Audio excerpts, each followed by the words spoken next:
مساء السعادة والخيرات، تعالوا اشربوا معايا قهوة كده على الرايق في الغروب.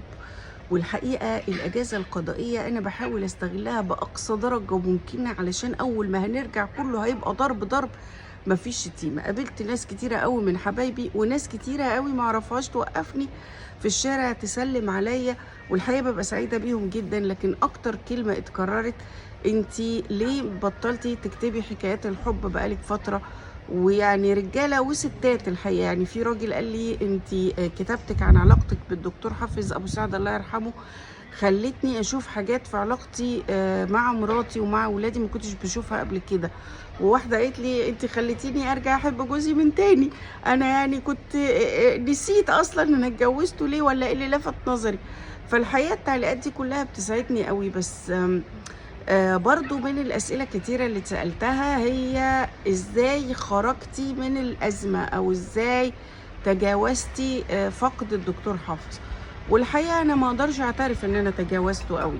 يعني ليه بطلت أكتب حكايات الحب؟ ده كان جزء من الفترة اللي أنا بعدي فيها علشان أوصل للمرحلة التجاوز اللي انتوا بتتكلموا عليها. لكن زي ما قلت لكم، ما اقدرش اقول ان انا تجاوزت تماما، لانه ده رحلة طويلة جدا جدا في التعافي، وما دخلتهاش بمزاجي الحقيقة. يعني انا جالي صدمة الفراق، عملت يعني ما يسمى بالتنميل العاطفي.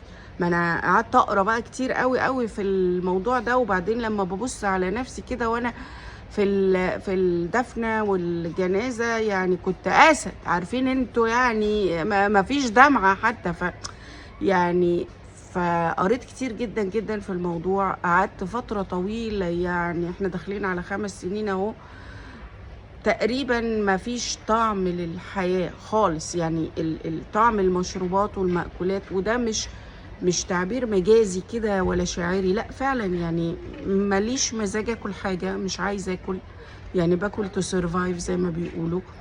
ومش فارق معايا غير ان القهوة بتخليني افوق اكتر او اركز.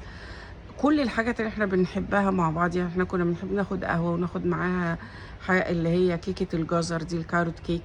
دي كنا بنموت فيها لانها بيبقى فيها عين جمل، وانا وهو يعني كنا بنجيب قطعة واحدة ونقعد نتخانق عليها.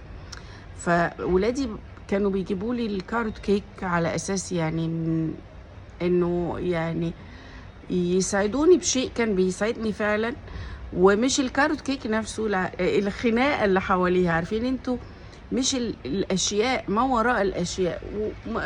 ما فيش طعم يا جماعه، يعني مش لا حسب طعم السكر ولا الكيك ولا عين الجمل ولا ما فيش حاجه. بس طبعا ما كنتش بقدر اقول للولاد كده لان ده كان يحبطهم قوي. مش عايزه اعمل حاجه، مش عايزه، ما فيش مطعم معين عايزه اروحه، ما فيش بلد عايزه اسافرها، ما فيش حاجه. مش عايزه اي حاجه في الدنيا. كان كل اللي رابطني في الدنيا وما زال هم ولادي التلاتة. يعني اعتقد ان انا لو ما عنديش ولادي التلاتة كان ممكن احصله في اسبوعها يعني. فما قعدت اقرا على الموضوع ده كتير قوي، اكتشفت ان هو يعني حاجه علميه كده اسمها التنميل العاطفي. ان العقل من شده الصدمه بيحاول انه يخفف المساحة العاطفة. مش قادرة اقابل ناس، مش قادرة اتكلم مع ناس، مش قادرة اسمع كتير. مركزة قوي في شغلي، ما بعملش اي حاجة غير ان انا بشتغل. فقعدت في الحالة دي حوالي مثلا 4 سنين، لحد اياد ابني الكبير ما جه قال لي: ماما انا مش لاقي امي. يعني انا بجد مش لاقي امي. هي انا لاقي الاستاذة نهاد ابو القمصان المحامية، انا محتاج امي مش لاقيها. وقلت له: بص يا اياد، يعني انا مش هينفع اروح لدكتور ولا دكتوره، انا مش مقتنعه، ناس كتير قوي مش بتقنعني. وقعدت احط له شروط فظيعه في الدكتوره. والدكتوره لازم يبقى في سني على الاقل، لازم يبقى مهتم بالعمل العام، مثقف جدا او مثقفه جدا او. المهم اياد حجز لي عند دكتوره يعني عظيمه الحقيقه. وانا رايحه لها بقى اول جلسه، قلت لها: مش عارفه انا جايه ليه، انا ولادي الثلاثه حطوا مسدس في نافوخي وقالوا لي لازم تروحي لدكتوره نفسيه، بس انا مش عارفه انا جايه لك ليه. وواضح طبعا هي خبيره، فعارفه طبعا اللي زي حالاتي كتير. المهم قعدنا نتكلم، ما بنعملش حاجه غير اننا بنتكلم. فرقت معايا فرق فظيع. يعني من بعد ما حضرت عدد من الجلسات انا بتكلم بس، وهي بتسمع بس ومش حاسه، وانا عماله بقى ايه، انا ست بتاعت بلاننج بقى، عماله اقول لها احنا هنقعد كام جلسه وهنعمل ايه وهنروح فين والنتيجه رايحه ازاي وجايه منين، يعني حاجات كده. وهي كانت صبوره جدا، طبعا ده شغلها وده خبرتها، فساعدتني جامد قوي اني بدات ارجع تاني اشوف الوان. يعني انا ما كنتش بشوف الوان على فكره، مش عامه الوان، لكن ايه يعني ما فيش حاجه يعني. بدات ارجع اضحك تاني، ما كنتش بضحك قوي يعني غير كده يعني، انما ان انا اضحك من قلبي. بدات اقدر اقعد مع ناس كتير يعني بشكل ودي. الاول كنت عامله زي البطه البلدي، مش عايزه يعني من البيت للمكتب ومن المكتب للبيت، محكمه بتاع اتعزم على حاجات كتيره مش عايزه اروح. هي قالت لي ده دواء، ده لازم تروحيه غصب عنك، لازم تخرجي للكوميونتي، لازم تخرجي للناس، لازم يبقى لك اصحاب، ده دواء. والحقيقه اصحابي كانوا صبورين جدا، يعني اصحابي سواء اللي قبل كده او حتى صداقات جديده اتكونت في الفتره الاخيره كانوا فاهمين ومقدرين وصبورين جدا. فهو من نعمة ربنا ان الواحد يبقى ربنا بيديله ناس تبقى قادرة وفاهمة وصبورة. اخواتي طبعا كانوا حاجة عظيمة. رغم ده كله انا ما اقدرش اقول ان تجاوزت يعني 100%، لا يعني انا متعايشة مع الحالة وعايشة مع حافظ يعني. في حاجات كتيرة قوي مثلا بحس ان هو اللي بيفكر مش انا، يعني بالذات في الشغل. يعني لو في قضية كبيرة عندنا بقول يعني طب حافظ كان هيعملها ازاي، طيب الموضوع ده كان ايه. وانا طول عمري بشتغل دولي اكتر، يعني ما كنتش بنزل المحاكم جوه مصر كتير قوي، بس مستشارة البنك الدولي للامم المتحدة. بعمل كونسلتانسيز كتير قدام محاكم انجليزيه وفرنسيه وحتى في امريكا. المحاكم المصريه اقل والمحاكم الدوليه او الاجنبيه اكتر.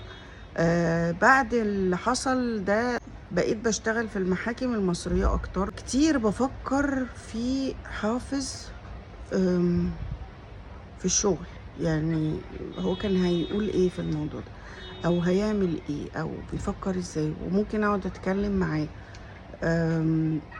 طبعا بالليل قبل ما انام لازم افتكره وادعي له. وبعدين الجميل بقى ان انا بحس بيه، يعني بحس بنفسه، بحس بلمسته وادعي له. اقول له دعوتي دايما ربنا يكرمك زي ما كنت كريم، ربنا يرحمك زي ما كنت رحيم، ربنا يعزك، يا رب تكون في مكان احسن. يعني دايما دايما دايما قبل ما انام ادعي له، ولما اصلي ادعي له. و الصبح مثلا كتير قوي بفوق وبحلم بيه طول الوقت. هي مالها غمقت كده ليه؟ ده ما كانش السؤال اللي انت سألته لي ده، المسائل هتغمق مننا ليه كده؟ عموما عايز اسألكوا سؤال، تحبوا نتكلم في حكاية الحب، يعني تتعمل حوار بيني وبينكوا كده لايف، ولا ارجع اكتبها تاني مواقف تانية كتيرة وتحليل لحاجات كتيرة في حياتنا الأسرية؟ انتوا قولوا لي ايه رأيكم. اشوفكم بألف خير.